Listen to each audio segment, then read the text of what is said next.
je vais demander à Yvon Pochelu de nous faire un témoignage en nous racontant ce qui lui paraît le plus important à retenir d'une expérience que je ne connais pas, que vous allez présenter, mais surtout, bon, on est là pour que vous nous disiez autant, surtout ce que vous avez vécu dans cette expérience. Qu'est-ce qui vous a fait démarrer cette expérience?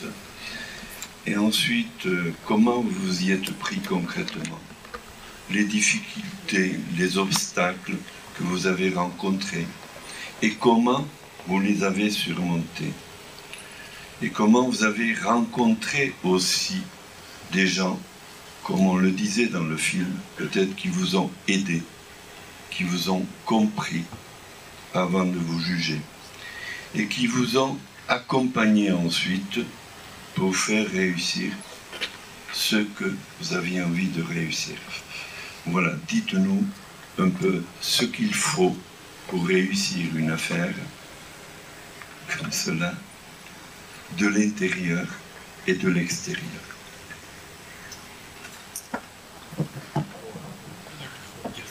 Oui. Bon, Egunon, Deneli, bonjour à tous. Je suis ravie d'être là aujourd'hui. C'est toujours compliqué d'amener un témoignage. J'y ai beaucoup réfléchi. Bon, je vais commencer par le début. Je viens de l'intérieur du Pays Basque. Je suis née à l'Arcevaux, comme vous. Voilà, vous ne saviez pas. Je ne savais pas. Voilà. Donc, bon, je vais faire vite. J'ai passé un bac scientifique alors que je souhaitais faire un bac littéraire. Bon, c'est comme ça, ça se fait comme ça. J'ai passé un bac des primes, ça ne s'appelle plus comme ça aujourd'hui. C'était les sciences de la vie, les sciences agricoles aussi. Ensuite, j'ai fait une école de commerce. J'ai rapidement compris que l'anglais serait important. Donc, à l'issue de l'école, je suis partie aux États-Unis pendant 1 an pour apprendre l'anglais. Ensuite, je suis revenue. J'ai encore suivi la 3e année de l'école de commerce. Et ensuite, j'ai fait une formation qui existait à l'IUT, qui s'appelait Langue, Organisation et Technique, avec M. Larasquet. Là, j'ai passé quelques mois à Pampelune, à l'université de Pampelune, où j'ai pu encore améliorer mon espagnol, puisque l'espagnol, je le parlais déjà. Pendant cette formation-là, j'ai fait un premier stage, un long stage à la CAF coopérative d'Irolégui, où là, je me suis retrouvée dans une situation qui n'était pas prévue, à savoir, voilà, je devais faire un stage plutôt commercial et, bon, pas avec trop de responsabilités.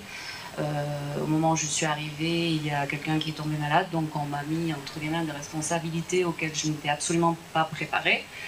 Voilà, donc ça m'a beaucoup appris. À l'issue de ce stage, j'ai enchaîné sur 2 mois d'un emploi là-bas. Et en novembre, je me suis retrouvée sur le marché du travail.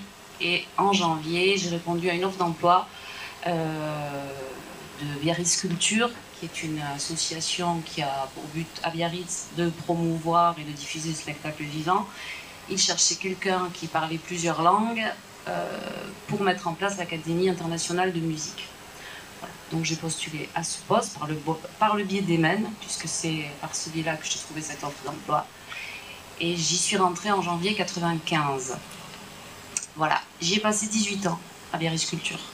J'y suis donc rentrée pour m'occuper de l'Académie internationale de musique. Rapidement, de par le fait que je parlais plusieurs langues, j'ai commencé à m'occuper de plus en plus des contrats avec les compagnies accueillies, des négociations. Donc j'ai acquis des notions en droit social et en fiscalité internationale. Voilà, ça m'a amené une grande expérience. Et en fin 2006, j'ai pris la direction de Biarritz Culture, et ce jusqu'en 2012. Voilà, donc j'ai passé 18 ans. 18 ans, c'est long, J'ai fait le tour de la structure, j'ai touché à tout. Et donc déjà, voilà, ça faisait quelque temps que trottait dans ma tête l'idée de pourquoi pas faire autre chose.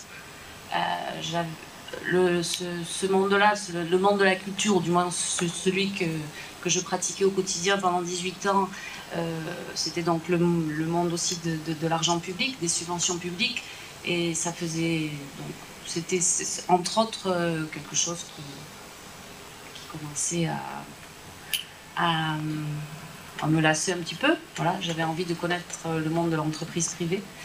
Et voilà, donc je commençais à regarder, à voir ce qui pourrait peut-être m'intéresser. Et je suivais de près, comme beaucoup de gens ici, je lisais dans la presse les quelques articles qu'il y avait autour de l'entreprise Alki d'Itsasu, une entreprise de mobilier qui avait vécu de grandes difficultés dans les années 2006-2007. Voilà. Et je savais qu'ils avaient rebondi et surtout qu'ils étaient repartis sur de bonnes bases grâce à Jean-Louis Ratsuki, qui est designer industriel et qui avait dessiné pour cette entreprise une nouvelle collection, qui les a relancés. Bon, voilà, ils étaient vraiment très très mal et ça les a complètement relancés. Jean-Louis Ratsuki, je le connaissais par personne interposée, voilà, et en posant des questions, ces questions ont entraîné que Jean-Louis a demandé à me voir parce qu'il avait un projet de création d'entreprise. On s'est rencontrés, c'était en 2012. Voilà, j'ai mis 6 mois à prendre une décision et j'ai changé de vie fin 2012 pour créer une entreprise ici à l'Estia, où on a été accueillis en pépinière. Voilà, cette entreprise consiste à aider les entreprises quand elles veulent concevoir un nouveau produit, quand elles ont un problème avec leur marque. Donc, on les aide. Et dans l'équipe, cette entreprise s'est créée cette année, en février 2013. C'est une entreprise transfrontalière, puisque nous sommes en tout 4 associés. Jean-Louis Ratsuki et son studio de design industriel, moi-même et 2 entreprises de Tolosa. Tolosa, c'est pas très loin de Dolonchti, de Saint-Sébastien. Et eux, ce sont 2 entreprises qui sont spécialisées en photographie industrielle et en communication et identité de la marque. Donc on est une quinzaine en tout à travailler ensemble, on est une plateforme. Et voilà, donc il y avait déjà des clients que l'une ou l'autre des entreprises avait, et finalement qu'elles se partageaient puisque chacun de son côté intervenait dans le projet de l'entreprise. Et il y a longtemps qu'ils voulaient concrétiser ce projet-là en créant une entreprise ici à Niparalde. Voilà, donc ce projet m'a été proposé et j'ai décidé d'abandonner la culture, d'abandonner mes 18 ans à Biarritz pour me lancer dans cette nouvelle activité. Donc voilà. Et où est-ce que vous en êtes en ce moment? Très brièvement, parce que... J'ai trop parlé. Je me mets trop longtemps, alors. Très rapidement, est-ce que vous pouvez nous dire où vous en êtes, les éléments qui vous font croire que ça va bien marcher, peut-être des doutes que vous pouvez avoir par rapport à ça? Oui. Il y en a toujours. Aujourd'hui, donc ça fait 1 an à peu près que j'ai intégré cette nouvelle entreprise. Alors au début, c'est pas évident parce que, bon, là je parle d'un point de vue personnel, quand vous êtes depuis 18 ans dans un endroit, que vers la fin, bon, voilà, vous avez un statut un peu confortable, tout d'un coup, 18 ans après, forcément vous recommencez à zéro. Vous faites partie d'un projet où il faut faire ses preuves. C'est pas forcément votre milieu, mais là, c'est vrai que d'avoir été polyvalent dans ma vie antérieure, si je peux appeler ça comme ça, d'avoir touché à tout et aussi de parler plusieurs langues, parce que là, au quotidien, du fait qu'on soit une entreprise transfrontalière, déjà, bon, on passe allègrement du français à l'espagnol en passant par le basque. Ça, c'est notre quotidien et on le pratique en permanence. l'anglais nous est utile aussi. Voilà, donc c'est tout ça. C'est que, voilà, d'un point de vue personnel, c'était de réapprendre, d'apprendre de découvrir ce nouveau milieu qui est le milieu du design industriel, de la photographie, de l'aide aux entreprises. Et voilà, où nous en sommes aujourd'hui, je me suis un peu perdue, où nous en sommes aujourd'hui, c'est que notre entreprise, écoutez, elle fonctionne bien, on travaille bien ensemble, les clients sont là, les entreprises ont besoin de réfléchir sur pas toujours, mais en tous les cas, ont souvent besoin de réfléchir sur ce qu'elles veulent faire demain, de répondre à des problèmes. Alors, là où vous en êtes très, très rapidement, est-ce que tu peux nous dire justement, de ton point de vue aujourd'hui, qu'est-ce qu'il faut d'important de la part des acteurs que vous êtes pour réussir ce projet qui est encore en état de démarrage? Qu'est-ce qu'il faut? 2 ou 3 mots importants. Il faut pour nous beaucoup de savoir écouter, savoir identifier le problème de l'entreprise, être disponible, être inventif, avoir conscience de ce qu'est le Pays Basque aujourd'hui, de l'importance de l'ouverture des entreprises vers le national et l'international, de les préparer à ça, elles ne le sont pas toujours. Voilà, de leur apporter cette aide-là et de leur donner ces clés-là. D'accord. Est-ce qu'il y a des questions? Encore, il y a la place. Moi, juste, je voulais savoir, le fait d'être une femme, est-ce que ça a changé quelque chose dans vos projets ou non? Ou oui? Non, je ne me suis pas posé cette question-là en tous les cas. Le fait d'être une femme, non, je dirais que moi, en tous les cas, c'était plutôt un atout dans ce que recherchaient les associés.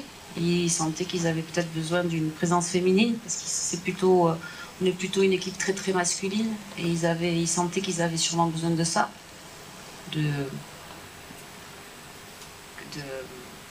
des qualités que nous avons en plus, parce que c'est pas comme ça que c'est pas du tout ça que je veux dire. Voilà, de cette sensibilité différente qu'on peut avoir, de cette appréhension des choses aussi. Voilà, je dirais ça. Après, je me suis pas posée, je saurais pas dire en tant que femme ou ce que c'était. Non, c'était juste. Oui. Vous nous donnez juste un exemple concret d'un marché que vous avez eu, quelque chose que vous avez fait pour une entreprise, pour concrétiser un peu dernièrement ce que vous avez fait très concrètement pour aider. Bon, je ne vais pas reparler d'Alki parce que je crois que tout le monde connaît Alki. On a travaillé pour le chocolat Cazeneuve à Bayonne, que tout le monde connaît bien aussi. Ils sont à un moment donné de l'histoire de la maison où ça va bien. Voilà, c'est pas une entreprise qui a des problèmes, ça va plutôt bien, mais ils se disent, est-ce que ça continuera à aller bien demain? Est-ce que c'est pas le moment de faire une pause et de réfléchir ensemble? Au moment où la transmission se pose, réfléchissons ensemble de comment on veut transmettre. Est-ce qu'on est toujours en accord avec le marché du chocolat actuel? On est une grande maison, on est reconnu. Comment faire pour continuer à exister dans l'avenir? Ou alors une entreprise à problème à Agetmo. Agetmo, c'est un village ou un gros village des Landes avec des problèmes puisque les entreprises du mobilier ferment. L'une des entreprises qui existe encore se dit que pour survivre, il faut qu'elle lance une nouvelle gamme. Donc là, il y a tout un travail de réfléchir à cette entreprise, l'accompagner, l'aider à créer une nouvelle gamme. C'est le travail du designer. Mais ces produits-là, ils ne peuvent pas être envoyés comme ça tout seuls dans la nature. Il faut les accompagner, il faut leur donner un nom, il faut leur donner une image et il faut les aider à aller vers le bon marché. Voilà, donc l'équipe, toute cette plateforme-là intervient et elle est vraiment très très impliquée dans l'entreprise. C'est vraiment une histoire qu'on vit ensemble. Est-ce que le fait d'être une entreprise transfrontalière, de ton point de vue, en tant que telle, ça apporte quelque chose? Est-ce qu'il y a un plus, une valeur ajoutée à cette nature transfrontalière de l'entreprise? Bon, déjà, on nous regarde toujours avec... on se dit, waouh, eux, ils y sont arrivés, parce que le transfrontalier, on en parle beaucoup. Après, c'est pas forcément quelque chose qu'on vit facilement au quotidien. Oui, les gens se disent, ah, ceux-là, ils sont associés. C'est peut-être des gens qui vivent à proximité, mais en même temps, ils ont des différences, c'est sûr, des différences culturelles, probablement quand même. Ils ont vécu des choses différentes, chacun là dans leur pays, même si c'est le même, mais bon, pour tout le monde, c'est pas le même. Voilà, donc ça, c'est plutôt une force. Moi, je le vis comme une force, même auprès des entreprises qui souhaitent travailler avec nous.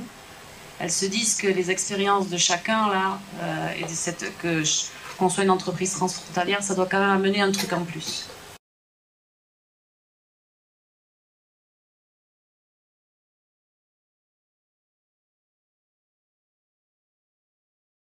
Je m'appelle Henri Dascan, je suis sous-le-terrain. Je vis actuellement à Paris et je suis en formation de coaching en entreprise. Ce que je te propose, Jean-Marie, c'est que peut-être tu nous présentes brièvement. Donc tu es président de la coopérative Bellande qui vend du cochon. On peut le dire comme ça?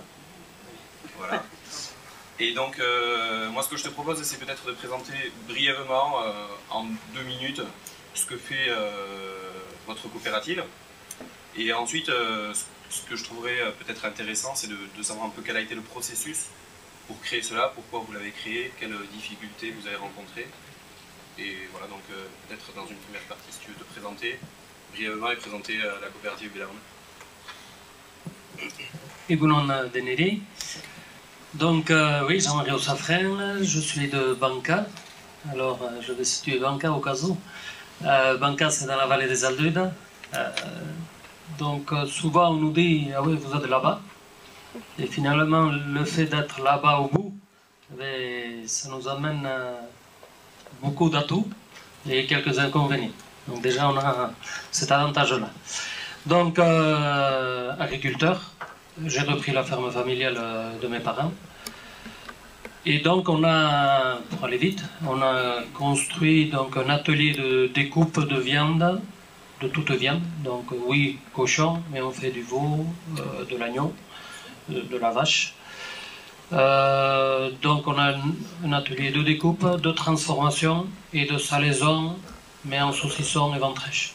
Donc pour tout ce qui est salaison, jambon, on travaille avec un autre prestataire qui est aussi dans la vallée des Aldudes, le séchoir de la vallée des Aldudes. Donc au niveau de Bellande, donc on est 7 paysans. 7 paysans, juste pour rejoindre le caractère transfrontalier, on en a un qui est d'Amayour, donc du côté d'Elizondo, dans le Bastan, et qui est juste de l'autre côté d'une montagne, donc qui s'appelle, enfin d'un col qui s'appelle Bellande. Voilà. Donc on en a un là-bas, et nous 6, donc un de Baïgori, 2 de Banca, 2 du Repel, 3 de Banca et 2 du Repel. Voilà. Donc voilà, on élève donc nos bêtes sur nos fermes et on les amène, donc on les fait abattre à l'abattoir de Saint-Japé-de-Port et on les transforme donc à Bellande. Donc chacun transforme ses carcasses. Donc c'est ça qui nous permet d'être en production fermière. Et aussi, on est tous, on fait partie tous de la charte Idoki. Et on a donc ça, on a monté en 2010 et en 2011, on a créé une autre entreprise, enfin, une autre société, au moins par des statuts différents. C'est tout ce qui est atelier de découpe, donc des moyens qu'on a mutualisés là. Ça c'est en COP. Et pour la partie vente, on a créé une SARL donc, mais qui est filiale de la coopérative. Donc c'est les mêmes 7 qui détenons, entre guillemets, la partie commercialisation. Et avec cette partie commercialisation, on ne vend pas forcément nos produits fermiers, mais on achète d'autres carcasses à d'autres paysans de la vallée. Donc là où qui, du coup, une fois tuées, appartiennent à cette SARL, elle les fait transformer à la COP et elle les vend, mais plus sur le circuit du restaurant, boucherie. Voilà. On essaye de scinder les deux circuits de distribution. Un, celui que le producteur fermier fabrique, celui-là plus pour la vente directe, et l'autre, là où on essaye plus de partir sur voilà, boucherie et restauration. Merci. Donc vous produisez, vous élevez, vous transformez et vous commercialisez. Et vous organisez un peu votre commercialisation en fonction des différentes cibles, c'est ça? Donc, on voit que là-dedans, il y a sans doute, peut-être, il y avait un objectif. C'était quoi l'idée de départ? Pourquoi vous avez eu envie de mettre en place cette coopérative? Quels étaient les besoins que vous aviez? Et finalement, qu'est-ce que vous êtes 7 producteurs, qu'est-ce qui vous a réunis? Les objectifs, oui, il y en a plusieurs. Il y en a plusieurs et qui ne nous touchent pas forcément directement, nous personnellement en tout cas, dans les 7. Et je crois que c'est le petit parcours qu'on a eu jusqu'à faire Bellorme qui nous a permis de réfléchir ou d'avoir ces objectifs-là. Dans les 7, on est beaucoup d'entre nous à avoir milité pour le maintien d'une agriculture durable, pour le maintien d'une agriculture ou des agriculteurs nombreux. On a bataillé au niveau du syndicat VLB. On est aussi certain d'avoir fait démarrer la branche Camara. Donc je crois que le premier objectif, en fait, c'était celui-là, permettre à ce que dans la vallée des Aldudes, là où il y a quand même une centaine de paysans, voilà, faire durer cette activité agricole, pas que par la qualité, mais aussi par le nombre de paysans. Parce que de plus en plus, ce qu'on remarque, c'est que plus on est de paysans, mieux c'est entretenu l'espace. Et le fait d'être nombreux, on arrive à... Enfin, on n'a pas toutes les surfaces qu'on peut ou qu'on veut avoir, c'est-à-dire qu'on n'a pas la possibilité de s'agrandir par la surface, mais c'est à nous de réfléchir, de survivre en faisant la qualité et ne pas faire que produire. Aujourd'hui, bon, moi j'ai pas fait un déprime, mais j'ai fait un BTR, et donc un bac agricole, et donc j'ai fait 3 ans à Pau, et de la seconde à la terminale, on nous a appris que produire. Jamais on nous a dit, mais regardez, si vous transformez, que vous commercialisez, ben vous pouvez gagner un peu plus, ou alors vous pouvez vous développer différemment. Et ça, bon, l'enseignement agricole, on reproche beaucoup de choses, mais celui-là, c'est énorme. C'est énorme. Aujourd'hui, si on veut se développer, eh bien, à nous de réfléchir nous-mêmes, ou alors à nous de regarder ce qui se fait autour, pour justement, avec nos petites structures, survivre. Et nous, on a trouvé cet objectif-là de maintenir une activité agricole nombreuse dans la vallée des Aldudes. Ça ne pouvait passer que par la transformation. Donc c'est un résultat. Donc on a créé cet outil pour pouvoir transformer, et après à nous de le vendre. Et je veux juste te poser une question. Pourquoi pas que produire? Pourquoi transformer? Pourquoi commercialiser? Mais pourquoi? Mais je pense que les marges sont plus importantes quand on commercialise, ça c'est sûr, et même peut-être quand on transforme. Mais ne faire que produire, en tout cas au niveau agricole, hein, ce que je connais un petit peu, c'est sûr que c'est ce qu'on remarque, les prix d'achat d'un veau, d'un agneau, d'un cochon, bon, nous on est en province, c'est un peu différent, je l'expliquerai après, mais un veau et agneau, Eh bien, moi, même avant que je m'installe, moi je me suis installé en 94, j'entendais mon père dire, encore récemment, en 87-88, l'agneau se vendait, bon, c'était 30 francs, donc je sais pas, ça fait 5 euros et quelques. Et aujourd'hui, nous, au niveau de la coopérative, on essaie de payer un peu plus cher aux producteurs, et on est, à Noël, on est juste à 4 euros. Donc, vous imaginez où est-ce qu'on en est. Le veau, tout ce qui part à l'export en Italie, en 90, c'est exactement le même prix. Donc, par contre, tout ce qui est assurance, couverture sociale, tout ce qu'on achète, ben, tout a augmenté. Donc, à un moment donné, soit, si on veut s'en sortir, soit c'est par le volume, mais encore en agriculture, c'est pas dit que ce soit la bonne méthode. Donc oui, la marche se fait au niveau de la commercialisation. Et au niveau de l'agroalimentaire, ben, il suffit de regarder autour de nous. Hein, les grosses boîtes qui tournent, ou en tout cas qui fonctionnent, ben, c'est parce qu'elles font de la commercialisation. D'accord. Et donc, alors est-ce qu'il marche? Oui, ça marche. Il a parlé de... D'accord. Ok. Donc, est-ce que parce que c'est récent quand même, c'est 2010 ? 2010. Donc, est-ce que dans la démarche que vous avez entrepris ensemble, vous avez rencontré des difficultés, des obstacles? Parce que dans la vallée des adultes, il y a d'autres personnes. Dans le monde agricole, il y a d'autres courants de pensée, il y a d'autres modes de fonctionnement. Il y a la chambre d'agriculture, il y a des syndicats, il y a aussi des gens qui peut-être achetaient votre production avant, ou même des difficultés autres, tout simplement quand on monte une entreprise, une activité. Quel genre d'obstacles ou de contraintes vous avez rencontrés dans cette démarche? S'il y en a. Oui, des difficultés, il y en a toujours. Après, nous, la première difficulté quand même, c'était qu'on s'aventurait à faire de la transformation, de la commercialisation, et on avait zéro formation pour le faire. Donc déjà, il fallait bien apprendre. Et là, je pense qu'avant d'avoir des difficultés, on a eu beaucoup de chance. Bon, nous, au niveau de... On n'était pas, d'entrée, on n'était pas les 7 qu'on est actuellement. Hein. Au début... Donc notre aventure quand même, elle date depuis 2001. Hein. On a fait 9 ans justement, pour réfléchir. Et pendant ces 9 ans, je crois que c'était important qu'on avance doucement. On avait la chance, nous, quand même, d'avoir on était une exploitation déjà, donc qui nous permettait quand même de vivre. Et donc on a avancé tout doucement. Certains ont commencé à transformer en prestation de service, donc on faisait faire et donc on se faisait quelques clients, quoi, hein. On commençait à toucher du doigt de cette fonction commerciale.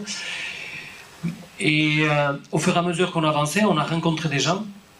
Et c'est vrai que là, on a su, je pense, bon, on a eu un peu de chance aussi, on a su rencontrer des personnes très importantes, là où ils accompagnaient des porteurs de projets comme nous. On ne les a pas trouvés au Pays Basque, c'est ça que je trouve un peu dommage.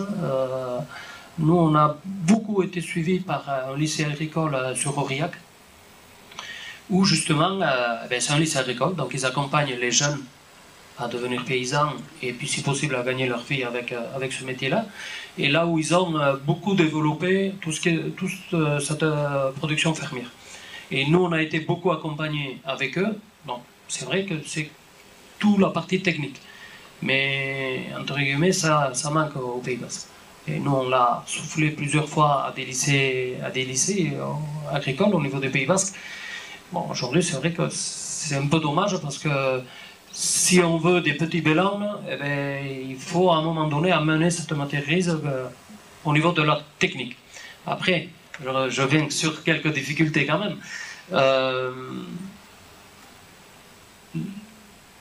Je ne sais pas si c'est une difficulté, mais là où pour nous ça a été très important, c'est que, et puis là aussi c'est sûrement de la chance, ou alors c'est au fur et à mesure qu'on avance qu'on se forge tous un caractère, un tempérament, un esprit de voir les choses de la même façon, mais c'est que l'important que les 7 adhérents, aujourd'hui on n'est que 7, mais peut-être tant mieux si on n'est que 7, on avait la même vision. Et ça, pour nous, ça n'a pas été une difficulté, parce que, ben voilà, on était comme ça, mais ça a été la clé de, je dirais pas de la réussite, mais des 3 ans qu'on a passé jusqu'à présent. Après, on va voir si demain ce sera la clé de la réussite, mais ça, c'est très très important, parce que ben, on n'est pas seul, moi je suis pas seul à décider, je suis juste le président, mais je suis pas seul à décider, et pour tout le fonctionnement, tous les plannings, même sans passer sur le commercial, mais rien que pour le fonctionnement de cet outil-là, eh il faut qu'on s'entende tous, il faut que le courant passe de la même façon à chacun. Et la difficulté quand même qu'on a eue, c'était auprès des banques. Moi, c'est surtout celle-là que j'ai retenue en tout cas. C'est difficile, enfin c'est difficile. Avec les pouvoirs publics, comme nous on a été aidés quand même à 40%, à hauteur de 40% d'aide, avec le pouvoir public, on a vendu facilement, entre guillemets, notre projet. Par contre, avec les banques, eh bien, ça a été plus difficile, quoi. Quand ils voient des paysans s'organiser sur un nouveau produit, sur un nouveau concept, parce que transformer ensemble, c'est pas forcément évident, mais quand même, on peut penser qu'il y a de la valeur ajoutée. Mais là, eux, ils n'accrochent pas aussi facilement. Ou alors ils accrochent, mais avec des taux énormes, ou alors des difficultés, bon, des avances de trésorerie qui ne viennent pas ou qu'il faut batailler pour les avoir. Et donc, à un moment donné, alors qu'on n'avait pas complètement contracté tous les prêts, on a avancé, on a démarré les travaux, et puis ils étaient sur le fait accompli, donc il fallait qu'ils nous suivent. Avant de passer aux questions, donc en fait, difficulté notamment au niveau de la formation technique, les banques, donc ça c'est un peu, et quand même une réussite par l'entente, un rythme qui convenait à chacun avance à son rythme, c'est ce qu'on retient, quoi, une entente importante. Aujourd'hui, juste peut-être pour conclure sur ce témoignage, donc c'est une histoire assez récente, ça a l'air de marcher, parce qu'on en parle, enfin, je connais pas mal de gens qui vont acheter aussi ces produits sur place. Aujourd'hui, au bout de 3 ans, peut-être très brièvement, quels sont les enjeux actuels? Parce qu'aujourd'hui ça existe, donc maintenant quels sont les enjeux actuels? Les enjeux actuels, donc au niveau de la COP et de la SARL, on a 4 salariés. Ouais. On a 2 plus en production, donc qui nous aident à transformer nos produits, plus qui transforment les produits de la SARL, et 2 au niveau commercial. Donc une pour la boutique et une autre pour qui suit plus, le grossiste. Donc restaurant, boucher. Voilà. Il faut qu'on étoffe un petit peu plus, il nous faudrait au moins un salarié en plus pour tout ce qui est administratif, parce que tout ça, c'est les adhérents qui le font. Donc c'est sûr qu'il y a une énorme implication. Il faut qu'on fasse attention à le futur enjeu, ce sera celui-là, que les adhérents ne s'essoufflent pas trop. En plus du boulot de la ferme, en plus de la transformation qu'ils ont pour leurs propres produits, et en plus de la commercialisation qu'il faut qu'ils fassent pour leurs produits, il faut qu'ils passent du temps à Bellan. Donc voilà, il y a au moins une demi-journée chacun à nettoyer, parce que les salariés sont déjà arrivés aux 35 heures, donc tout le reste c'est nous qui faisons, tout l'administratif, toute la facturation de la COP. Là je ne parle pas de la SRL, que de la COP, toute la facturation, tous les plannings, tous les contacts avec la DSV, enfin tout ça, ça repose beaucoup sur les adhérents. On est aussi pris par ailleurs, et il y a l'exploitation aussi. Donc voilà, conjuguer tout ça, on est quand même si on peut imaginer qu'on est quand même que ça marche à peu près bien, on est quand même sur un fil rouge. Il suffit qu'il arrive quelque chose à une personne, bon, ça peut quand même être vite fragile. D'accord. Donc pour synthétiser, aujourd'hui vous êtes dans une phase où il y a besoin de ressources en gestion, et finalement ce qui vous impacte c'est la gestion du temps. Oui, mais non, mais c'est parce que je pense qu'il faut qu'on passe à la partie questions. Merci beaucoup pour ce témoignage. Est-ce qu'il y a des questions Voilà, notamment... oui. Est-ce que demain... Oh, non, c'est bon. C'est bon. Alors, en fait, j'ai coupé celui-là, par contre. Est-ce que demain, vous pouvez être 8, 9, 10, 11, 12? Oui, oui. Au niveau des statuts, on est ouvert. Après, ce que je disais tout à l'heure, on est 7 et peut-être tant mieux jusqu'à présent. Parce que pour avancer comme on a avancé, on a été 8, hein, il y en a un qui est sorti, parce qu'on a demandé une énorme implication à chacun. Et c'est vrai qu'aller nettoyer ou faire des factures, alors que c'est pas son genre de fabrication, il s'en fout de ce qui se passe à la limite à la coopérative, bon, il faut avoir un certain esprit qu'il n'y a pas forcément ou que tout le monde n'a pas. Donc oui, on est ouvert à ce qui est 8, 9, on en a un ou autre qui ont demandé déjà, mais c'est sûr qu'on ne prendra pas de suite adhérent. Il y aura on pense à une année d'abord pour voir voilà, s'il arrive à rentrer dans le moule, qui aujourd'hui le moule est à peu près fait. Je ne sais pas si on le changera beaucoup ce moule-là. Enfin, pourquoi pas, hein, alors. La première chose qu'on a fait pour se lancer, au niveau de la réflexion, ou au niveau de la concrétisation, non. La première étape. La première étape, ça a été... on s'est rassemblés à un moment donné. Et on était plusieurs personnes, donc pas du même village, et c'était... La première chose, c'était se mettre autour d'une table pour voir la même idée qu'on avait à un moment donné de pouvoir d'améliorer notre revenu, en fait. Qu'est-ce qui nous manquait pour arriver à ça? C'était la première question à un moment donné. Et c'est ça qui fixait, si on avait le même objectif, quoi faire pour arriver à ce même objectif. Donc, à un moment donné, voilà, on a passé des réunions et des réunions pour arriver vers ça. Je sais pas si ça répond, mais... Moi, je voulais vous demander une précision, parce que j'ai pas bien compris. Chacun continue quand même à produire ses propres produits, plus, alors ça me paraît un peu bizarre, il me semble, tant qu'à faire le pas, il valait mieux essayer d'avoir une marque Belaoun, je sais pas, ou tous, parce qu'apparemment vous continuez quand même à avoir vos propres produits, plus les produits de la coopérative. Oui, voilà.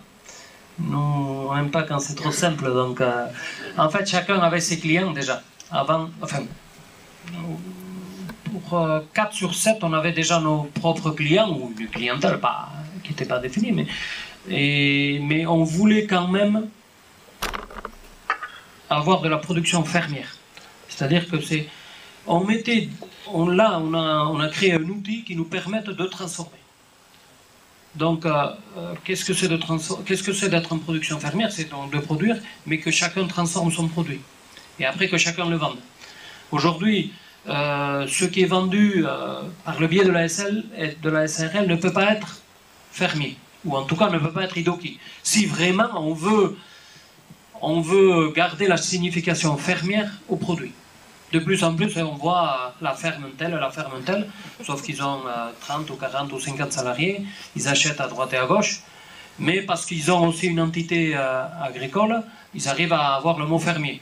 Mais nous, justement, on voulait respecter ce mot fermier, et on voulait encore qu'il ait de la valeur et une signification. Donc, oui, on continue à avoir notre production fermière, et ce qui est acheté par la SARL, en fait, très peu est acheté aux adhérents. C'est uniquement le porc basque qui est acheté aux adhérents, parce qu'il y a un peu la pénurie du porc basque, et mais par contre, je n'ai pas répondu à ça tout à l'heure, mais au niveau de la vallée des Aldudes, on a l'entreprise Oteiza aussi, et qui aurait pu... Enfin, on peut penser qu'on peut être en concurrence avec elle, mais qui est plutôt un partenaire, là où on arrive à communiquer ensemble, là où on travaille plus ensemble, pas au niveau de la commercialisation, pas au niveau de la transformation, mais surtout le reste, on est plutôt ensemble que l'un contre l'autre. Et donc les porcs basques ne sont achetés que aux adhérents pour ne pas enlever la production de porc basque à Oteiza. Comme il manque du porc, et donc on ne veut pas acheter des porcs basques à d'autres paysans qui ne seraient adhérents. Voilà. C'est un peu une règle morale que nous on s'est donnée. Parce qu'il y a est-ce que c'est pas aussi parce qu'il y a un écosystème dans la vallée qui fait qu'il y a 100 agriculteurs et que ça fait travailler aujourd'hui des agriculteurs et vous voulez peut-être pas bousculer le système, quoi. On ne veut pas bousculer le système au niveau du porc basque. Après, par contre, au niveau des agneaux et des veaux, on achète à peu près à une vingtaine d'autres paysans au niveau de la vallée, qui, eux, à un moment donné, étaient dans la réflexion pour le projet, mais n'ont pas franchi le pas par la peur de la commercialisation. Et aujourd'hui, avec la SARL, on essaye de les faire participer dans la coopérative, voilà, parce qu'ils sous un cahier des charges bien établi, ils nous produisent des carcasses et on essaye de payer un peu plus cher que le marché. Nous aujourd'hui, c'est des exemples, mais un veau vendu en Italie, si c'est une femelle, elle va être vendue à 700 €. Nous, on paye autour de 950 à 1000. Voilà. Ce surplus, on veut le rétribuer aux paysans directement. Et l'agneau, c'est pareil. L'agneau, on paye toute l'année au même prix. C'est sûr qu'après, le restaurateur, le boucher, il le paye un peu plus cher. Nous, là où on arrive à faire une économie, c'est que nous, le gérant de la SARL ou le président de la COP, eh bien, il n'en tire aucun dividende, il n'y a aucun bénéfice par cette activité-là. Donc tout le bénéfice qui est fait, c'est soit pour les salariés pour le salaire, soit pour les paysans qui produisent les carcasses. Donc, ok, merci beaucoup Jean-Marie.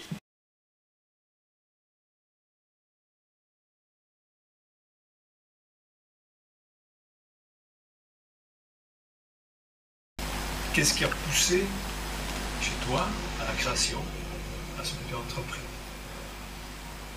Ben, je dirais que ce que j'entreprends actuellement, c'est pas forcément quelque chose qui était prévu ou planifié. La création, c'est quelque chose que tu vis au long de ta vie et tu peux créer de différentes façons.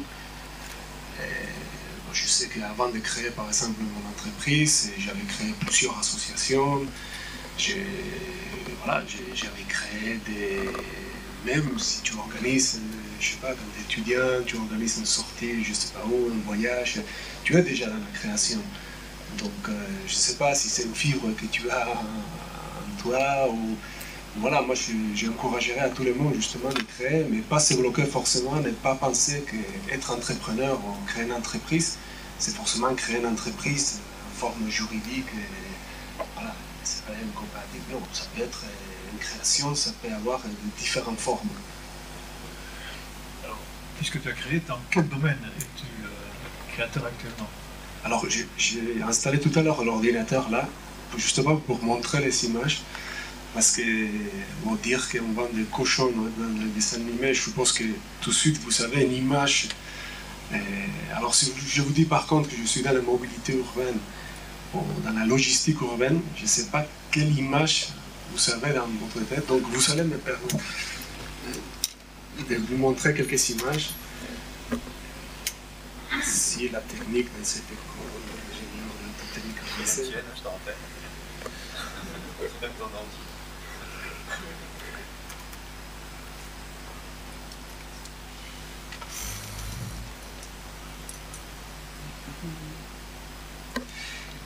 Donc voilà, l'entreprise s'appelle Evoloscope. Comme je vous disais, on est dans l'écomobilité urbaine. Et voilà donc quelques images pour illustrer rapidement de ce qu'on fait. On travaille beaucoup dans les services pour les entreprises, mais on a la particularité qu'on a, c'est qu'on a un produit propre. Ce que vous voyez dans les images, c'est un tricycle électrique, un tricycle assistance électrique, qui est justement pour donner des services dans des villes, que ce soit transport de marchandises, collecte de déchets, ou les cas que vous voyez dans l'image, c'est pour utiliser en tant que pousse-pousse, ou tuk-tuk, ou rickshaw, ou plusieurs noms, cyclotaxi on va dire. Alors si je comprends bien, c'est un marché qui en fait n'est pas uniquement local. Non, pas du tout. Je dirais que c'est un marché justement qui n'est pas du tout local, parce que c'est surtout orienté à des grandes villes, Donc finalement, si on resterait dans ce périmètre local, on serait très très limité. Alors précisément, le marché, c'est quoi en fait? Qui c'est qui achète ces engins ou qui les utilise? Ouais, c'est une question assez compliquée, c'est que ça envoie aussi au business model de la société qu'on a créée, non? Parce que finalement, est-ce qu'on produit des...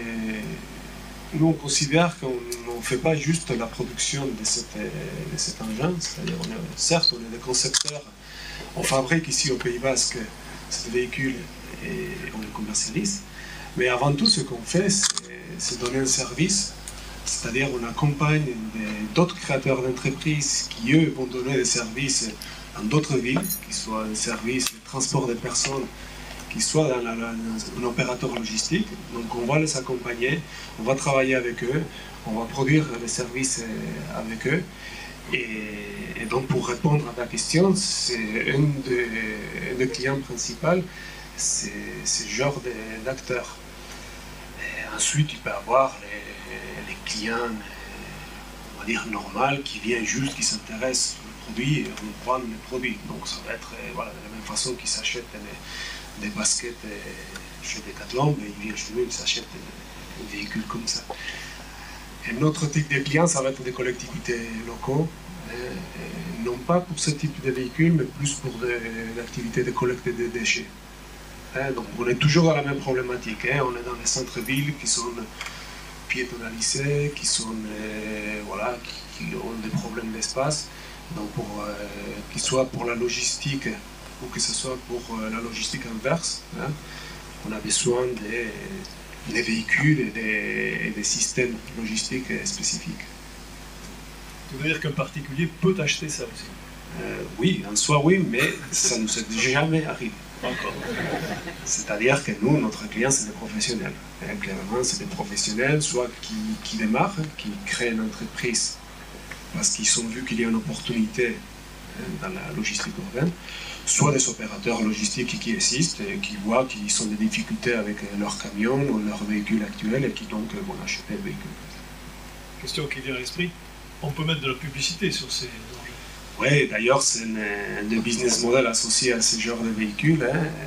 Il y a par exemple, un de nos concurrents qui est très orienté publicité, ce qu'on appelle le street marketing.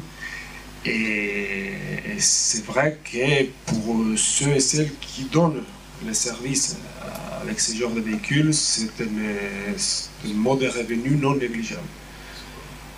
Nous, ça ne nous touche pas spécifiquement, parce que nous, on va les accompagner, on va produire des véhicules spécifiques. On sait que par rapport à la concurrence, on a un véhicule plus stylisé, plus joli, donc ceux qui cherchent à travailler dans la publicité, ils vont venir peut-être plus vers chez nous, mais particulièrement, ça ne touche pas beaucoup cet aspect de la publicité. Donc cette entreprise est de création récente, et vous êtes combien? Et quel est ton rôle à l'intérieur? Alors, l'entreprise, ça a été créé par 2 ingénieurs au départ. La croissance était assez rapide. Actuellement, on est 11 personnes dans l'entreprise. Et la caractéristique, c'est qu'il y a 2 ans, on a décidé de passer à une coopérative. Donc, on a proposé à tous les employés d'avoir des parts dans les entreprises. Donc, aujourd'hui, on est Evoloscope, c'est une coopérative. Installé à Gasteiz, donc à Gasteiz Vitoria. C'était un peu pour faire, je ne sais pas si on peut faire brièvement l'historique, mais au départ on était 4 personnes à travailler un peu sur ce concept, cette idée. Et voilà, on a beaucoup voyagé en Europe pour voir d'autres expériences, visiter d'autres entreprises, connaître tout simplement comment les villes européennes avançaient, évoluaient. Alors on revenait ici, on discutait avec les gens, on disait bah, tiens, on a vu ça, on pense faire des tricycles, ça peut être très intéressant. Donc les gens te répondent ah ouais, c'est intéressant ce que tu dis. Bon, ils ne croient pas du tout. En fait. Voilà, tu sens bien que pour eux, tu es un martien. Donc tu insistes, tu continues. Par rapport à ce qui a été dit, par rapport à ce qu'on a vu dans les vidéos aussi, on a eu des difficultés assez grandes de retrouver, que ce soit dans les opérations financières, quand on rentre, à chaque fois qu'il y a un jury, je dirais, que ce soit pour rentrer dans un incubateur, pour trouver des financements, à chaque fois qu'il y a un jury de 4-5 personnes, je peux vous dire que c'est vraiment, parmi les 4-5 personnes, il peut y avoir peut-être une femme, en tout cas sérogène. C'est typiquement un jury d'hommes entre 50 et 60 ans. Voilà, c'est un peu comme le Sénat en France. Voilà. Donc, présenter un projet innovant, essayer de convaincre que tu veux faire ça, avec ce genre de jury, c'est très très difficile. Oui, oui. Donc bon, voilà, donc on a insisté, on a continué. Il y a certains acteurs qui ont trouvé intéressant notre démarche, donc ils nous ont soutenus financièrement. Et voilà, et c'est là qu'on a rentré vraiment au corps du projet à 2 personnes, donc une personne à Gasteiz qui a intégré l'incubateur de Gasteiz et moi-même qui ai intégré l'incubateur de l'Estia. Donc on a fait le travail en parallèle pour ensuite créer la coopérative d'abord à Gasteiz, et j'espère que prochainement, grâce à Maya qui est là et qu'il y a d'autres acteurs qui nous accompagnent, en parallèle on va pouvoir créer notre structure. Donc ça inclut toutes les phases de fabrication jusqu'à la commercialisation et le suivi. Oui, actuellement c'est un produit qui a été conçu par nous entièrement. Pour faire bref, on travaille avec 2 ateliers au Pays Basque, un pour faire la partie métallique, l'autre pour toute la partie composite. Nous en interne, on garde l'assemblage final. On essaye de travailler avec des composants qui viennent de pas loin, c'est-à-dire on évite des composants qui viennent d'Asie, donc on travaille pas mal avec des entreprises espagnoles, allemandes. Et voilà, comme je disais, on garde l'assemblage final pour ensuite faire la commercialisation nous-mêmes. Toujours avec des partenaires. Donc on a vu que pour la partie fabrication, on a des partenaires au Pays Basque. Pour la partie commercialisation, on a aussi des partenaires en France, en Espagne. Donc c'est soit des magasins de vélos, soit des magasins de mobilité urbaine. Donc, quand on lance une activité, c'est essentiel, je pense, de penser, surtout quand tu commences à une échelle très petite, à trouver les bons partenaires qui soient liés au business model qui est en tête, mais qui soient aussi, qui aient tes mêmes valeurs et tu sais que ça peut être un partenariat pour long terme. Alors, j'imagine que le quotidien t'occupe et vous occupe grandement, mais néanmoins déjà il y a des prospectives, des projets d'extension dans ce secteur, non? C'est toujours délicat de parler d'extension, de croissance. En tout cas, moi je fais très attention. On dirait qu'à chaque fois qu'on crée une entreprise, on a l'obligation d'avoir une croissance de 5%, de 10% chaque année, et sinon on va mourir. Moi, pour reprendre ta question, je dirais que c'est plus lié par rapport au nouveau projet, à l'idée que tu as en tête. Et là, je dirais que c'est un mélange d'être opportuniste, d'être têtu, comme disait Marco, mais voilà, de vouloir essayer de développer ce projet. Alors des fois, les gens te disent non, mais tu te diversifies, c'est une autre chose, mais tu me parles de quoi? Là, je croyais que tu étais dans la logistique, maintenant tu me parles des collectes de déchets. Oui, mais c'est pas complètement différent. On la publicité. Il faut juste savoir quel est ton cœur, ton savoir-faire, et profiter de l'opportunité. Après, il y a des détails qu'il faut quand même prendre en compte. Nous, par exemple, on avait l'idée claire dès le début, quand on a conçu les véhicules, si vous regardez bien, il y a toujours le même châssis, par exemple. On utilise à chaque fois les mêmes châssis, donc c'est un produit complètement modulaire. Donc on va pouvoir échanger si demain il y a quelqu'un qui veut faire des restaurations ambulantes ou qui veut faire la récupération des huiles UCHE. C'est des exemples concrets qu'on a dans le dossier. On peut rebondir assez rapidement, de façon très efficace, parce que le véhicule lui-même il est très modulaire. Alors, si je te demandais de définir ton activité, ton cœur de métier, ça serait quoi d'après toi? Alors, le cœur de métier, justement, moi je pense que l'essentiel actuellement, c'est donner un service à des acteurs, à des entrepreneurs, à des porteurs de projets qui travaillent dans différentes villes en Europe et qui veulent lancer une activité dans l'hypercentre urbain avec des véhicules propres, petits, écologiquement, l'infrastructure, l'environnement, etc. Donc, quand je dis ça, je n'ai pas dit grand-chose, mais en même temps, je garde un périmètre très très large. Et en même temps, je sais que c'est la réalité, parce qu'aujourd'hui, il y a des entreprises qui viennent nous voir, qui disent, voilà, nous, on veut se lancer là-dedans, comment on fait? Et voilà. Nous, on sait qu'on n'a pas juste un savoir-faire en conception mécanique, c'est-à-dire on n'est pas juste capable de développer un nouveau véhicule pour ce client, on est aussi capable de l'accompagner, parce qu'on connaît maintenant la logistique urbaine, on connaît comment ça marche, on sait quelles sont les difficultés, on sait quels sont les besoins, les prix, etc. etc. Donc les valeurs ajoutées qu'on peut apporter à cet acteur, c'est au-delà de la conception mécanique du véhicule.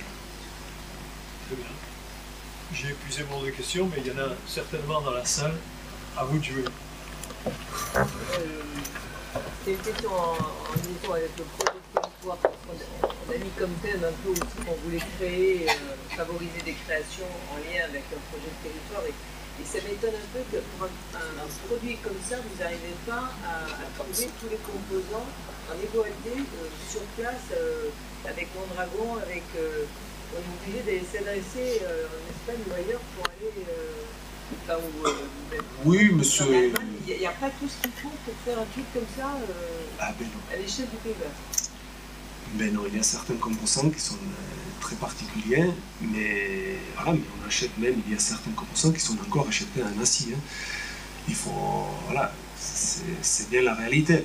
Après, l'essentiel du produit, il ne faut pas, voilà, vous avez vu toute la partie métallique, toute la partie composite, les carénages, les châssis, ils sont faits au Pays Basque.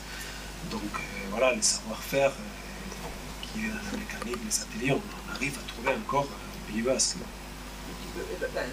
Ça peut pas être l'occasion de sublimer justement, s'il y a un manque, s'il y a des choses quand on discute avec les autres acteurs économiques du Pays Basque, de leur dire mais ça on est obligé d'aller l'acheter en Asie, ça peut pas se faire. Ça peut se faire localement. Oui, ça peut être. Alors, c'est déjà en réalité ce que tu dis, sauf que c'est pas au Pays Basque, c'est en Catalogne. On travaille avec les Catalans pour essayer de rapatrier certaines composantes qu'on achète en Asie pour le faire en Catalogne. Mais ça pourrait être fait au Pays Basque.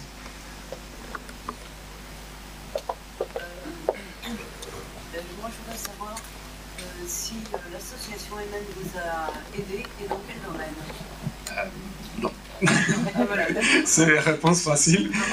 Non, on a eu des contacts, effectivement, on a une très bonne relation avec MN et jusqu'à maintenant, par contre, il n'y a eu rien de concret. C'est maintenant qu'on commence une autre étape, c'est-à-dire on sort du marché espagnol et on va travailler dans le marché allemand et français. Et là, je pense que MN va jouer un rôle important. Parce que justement, parce qu'on est dans une logique de créer une structure en France, on va dire de créer une structure en hyperalde pour la France. Donc et là, on est justement dans ce processus de réflexion, parce qu'on ne voudrait pas créer juste une antenne, comme ils font d'autres coopératives. On voudrait sortir de cette logique.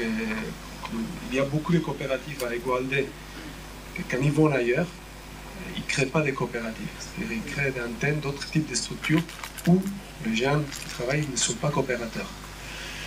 Donc c'est une tendance qu'on voit beaucoup, tu as cité le groupe Mondragon et d'autres coopératives, où effectivement on a de plus en plus d'employés en dehors du Pays Basque, des Rwandais je dirais,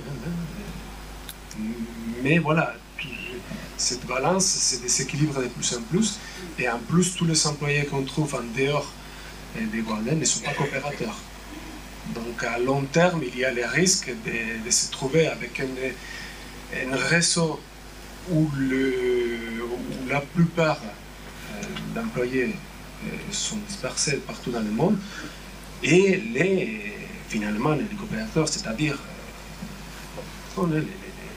ceux qui ont les parts dans cette entreprise, sont nos Pays Basques, qui sont un petit groupe. Donc de cette conception, cette façon de travailler à une logique des fonds de pension américains, il n'y a pas beaucoup de distance.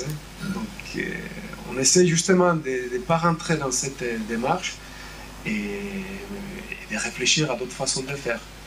Donc pour l'instant, je vous dis vraiment, on est vraiment dans la réflexion.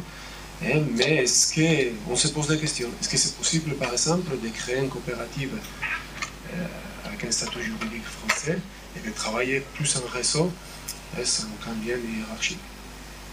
C'est des questions.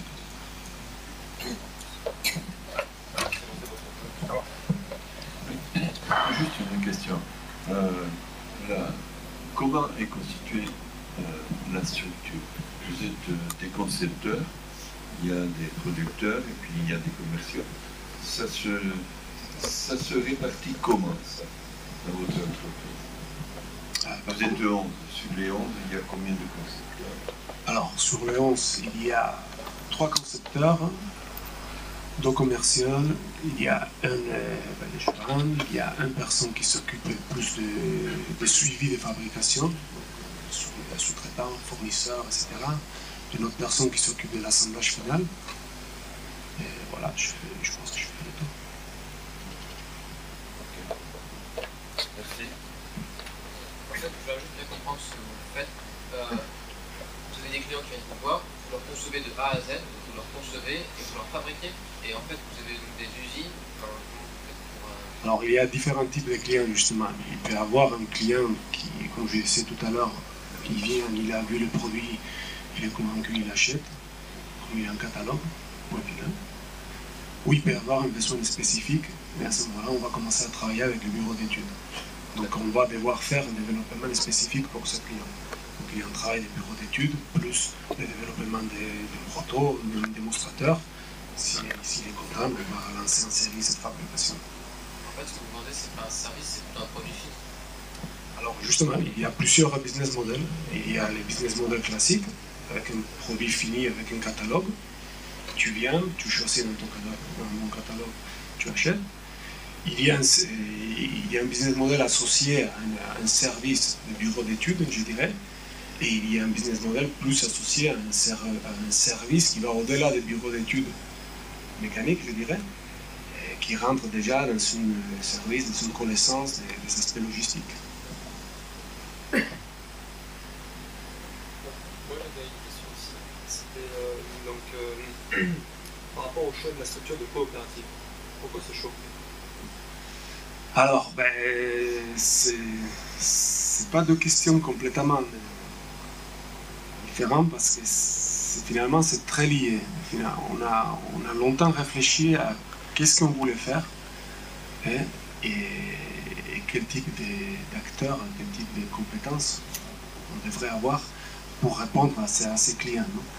Finalement, les choix qu'on a fait, c'est-à-dire donner un service, être proche des clients, devoir travailler dans des projets précis à chaque fois et sortir d'une logique de produits catalogue, ça demande que tous les collaborateurs soient vraiment impliqués. Si on a un catalogue, moi je peux travailler avec quelques commerciales, je travaille avec des primes, avec des incentives, je sais que je me débrouillerai et on s'en sortira. Quand on travaille en forme de projet, que je sais que tous et chacun doivent être impliqués dans tous les projets, être vraiment responsables, on commence à demander justement à nos collaborateurs d'être responsables. Je pense qu'il y a une contradiction quand on demande d'être responsable et sortir le projet, mais à la fin de l'année, non, le patron c'est moi, donc les dividendes c'est moi qui les garde. Donc je pense qu'il faut être cohérent, et là les choix des coopératives, ça allait justement dans ce sens, d'être coopératif. On est tous responsables, on prend tous des responsabilités, mais on a aussi tous des parts dans cette entreprise, et donc à la fin de l'année, s'il y a un bénéfice, on va se partager.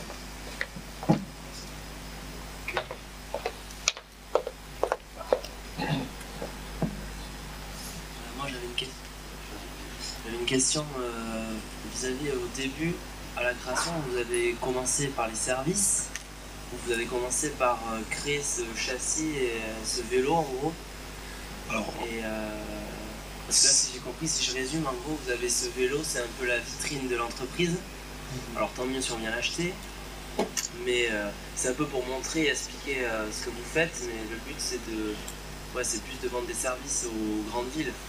Et donc la première question c'était ça, de savoir par quoi vous avez commencé, et est-ce que vous avez fait, est-ce que vous posez des brevets, est-ce que vous vous protégez, c'est quoi la démarche au tout début? Je commencerai par la fin, mais on a juste un brevet. La particularité de l'assistance électrique, c'est qu'elle est couplée à un capteur d'effort, lié à le système électrique qui est un peu particulier, donc on a déposé un brevet juste pour ça, sinon le véhicule en soi, il n'y a pas un brevet global, je pense que c'est pas brevetable non plus. Et sinon, pour te répondre, donc effectivement, on a bien compris les différents business models actuels. Mais pour revenir à ta question, au départ, c'est vrai que c'est pas du tout ce qu'on avait en tête. Et d'ailleurs, c'est rigolo, souvent j'ai fait l'exercice de sortir de PowerPoint et de dire Nissan et voir où on était, ou qu'est-ce qu'on présentait, ou qu'est-ce qu'on voulait faire. Et c'est autre chose. C'est autre chose. On avait commencé par développer des protons mécaniques. Et derrière, on pensait que les business models seraient donner des services. C'est-à-dire nous-mêmes, que notre entreprise, on travaille avec des salariés qui prendraient nos véhicules et qui donneraient le service d'amener les colis, par exemple, chez quelqu'un, ou la livraison des courses que vous faites dans un supermarché, etc. Donc, au départ, on pensait que c'était ça, que ce serait ça le cœur de notre business. Donc tu commences avec une logique, tu fixes ce business model, donc tu vas chercher les partenaires. Donc, on a même commencé à travailler avec un partenaire qui connaissait déjà un peu le monde des livraisons. Et au bout de 2 ans, tout ça s'effondre.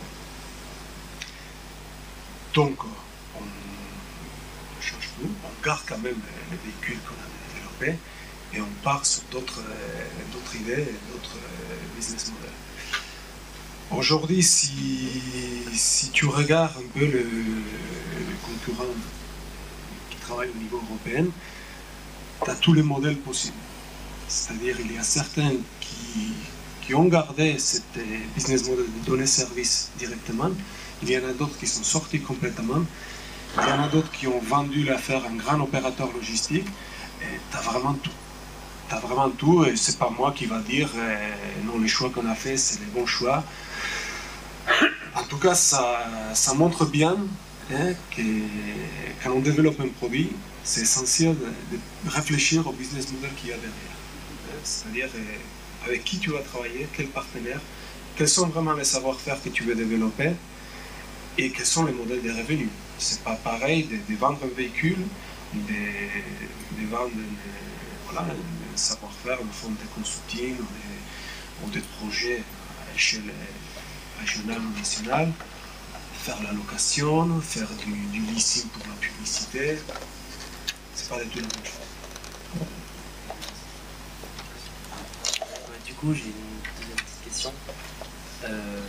Avec le premier business model, comment vous êtes dit là on y va, est-ce que vous avez trouvé ce fameux client d'abord ou C'était pas un client, c'était un partenaire.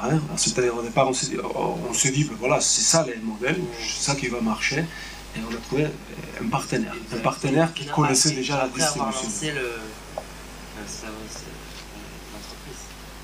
l'entreprise. À l'époque, oui, c'était déjà lancé. Ouais. C'était déjà lancé, on avait des protos. Par contre, on n'avait pas un véhicule spécifique pour le transport de marchandises. On était aussi sur d'autres types de véhicules.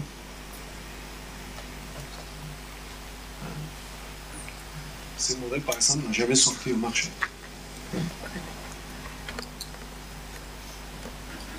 Bon, moi j'avais une question, tiens, pour une fois. Non, c'était pas une question, c'était une observation.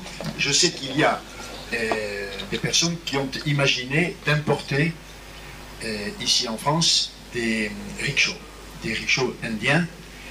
Est-ce que tu sais si ça se... Enfin, le fait de mettre un moteur, par exemple, ça vous a déjà effleuré? Un moteur...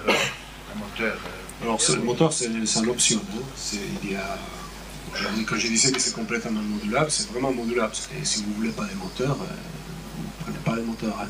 On connaît nous aussi, hein. On connaît des gens qui ont importé d'Asie. C'est délicat pour quelqu'un qui se lance ici et s'il prend un produit asiatique, ou en tout cas il faut avoir l'idée, voilà, la démarche très claire. Moi quand je vais en Amérique latine par exemple, ou en Asie on voit la même chose, hein. Tu achètes, tu as ton véhicule, mais tu as ton entreprise, tu fais la comptabilité, tu fais les transports, tu pédales, et en plus tu es un très bon mécano. Donc les jours où ça tombe en panne, tu te débrouilles et tu répares toi-même le véhicule. Quand tu te lances en Europe sur un marché comme ça, tu veux créer ton business, et si en plus tu embauches quelqu'un, tu ne peux pas te permettre par exemple que les véhicules soient en panne et ça reste qu'une journée. Ça ne marche pas, tout simplement ça ne marche pas. Donc avant tout, il te faut un véhicule robuste. Et c'est là qu'on est beaucoup plus compétitif que les produits asiatiques. Parce que c'est effectivement, si tu as un tricycle asiatique qui tombe en panne et qu'il faut que tu commandes des pièces à Singapour, tu attends 3 semaines et ça ne marche pas. Tout simplement, ça ne marche pas. En plus, nous, on a vécu parce qu'il y a des clients qui sont venus nous voir. Voilà, on avait commencé avec eux, mais voilà, on laisse tomber, on veut travailler avec les produits européens. Pas forcément avec moi, je dis bien produits européens, il y en a d'autres. Dernière question, alors, pour Ivan. Oui, en fait, j'ai une question, c'était savoir quelle était la stratégie de l'entreprise. En fait, est-ce que c'est vraiment par rapport au développement des centres piétonniers dans les centres-villes? Bon, moi, je suis assez utopiste écologique. Je me dis, est-ce que la démarche est vraiment pour changer un peu toute cette pollution? Bon, il y a le service à la personne, sûr, mais bon, quelle était votre démarche et quelle est votre stratégie de développement? Voilà. Ouais, ça c'était une logique. Dès le début, on avait les idées claires, hein, c'est-à-dire les différents membres de l'équipe quand on a lancé cette démarche. On réfléchissait déjà à quelle serait la ville de demain, non? Et comment on voudrait, nous, que ça soit la ville de demain. Donc on est, bon, pour celles qui me connaissent, voilà, ils savent que voilà, j'utilise pas mal les vélos dans le quotidien. Donc j'imagine bien la ville de demain avec une présence énorme de vélos dans les rues, avec les voitures qui disparaissent, et certaines rues, surtout d'hypercentre, avec les transports publics qui se développent, etc., etc. Donc ça, finalement, c'est un exercice de se placer dans le futur, d'imaginer la ville de demain, comment ça va être. Et quand tu fais cet exercice, ben, tu commences à te dire, tiens, ce serait bien, oui, que les centres-villes soient piétons. Très bien. Mais ça serait bien aussi que les commerces se développent en centre-ville, et qu'ils ne partent pas tous dans les hyper-méga carrefours qui s'est développé je ne sais pas où. Donc ça serait bien que les commerces se développent en centre-ville. D'accord. Piétons plus commerce, il faut quand même que les marchandises rentrent et qu'ils sortent. Donc comment on fait du coup? Donc une chose c'est les rêves, hein, une chose c'est imaginer, mais justement quand tu commences à imaginer les détails, tu te rends compte, ah ben tiens, si la ville de demain ça va être comme ça, il y aura des besoins spécifiques. Et c'est là que tu commences à réfléchir, ah, tiens, il faudra un véhicule spécifique pour le transport de marchandises, pour le transport de personnes, pour la collecte de déchets, etc. Est-ce que le boulot est amené à rester Pays Basque? Parce qu'il y a une volonté quand même de rester local, de vraiment de se répandre et d'être en concurrence avec les producteurs, enfin, je ne sais pas si concurrence en Europe, parce que pour le marché international... Oui, c'est le cas, on a déjà démarré. Mais comme je le disais tout à l'heure, voilà, l'idée, ça serait de réfléchir comment on peut travailler en réseau avec d'autres partenaires sans forcément centraliser au Pays Basque tout non pas les savoirs, mais je dirais la propriété de cette entreprise et envoyer ailleurs les commerciaux ou la fabrication, je sais pas où. On voudrait sortir de cette logique et justement travailler en réseau avec d'autres acteurs existants. Nous,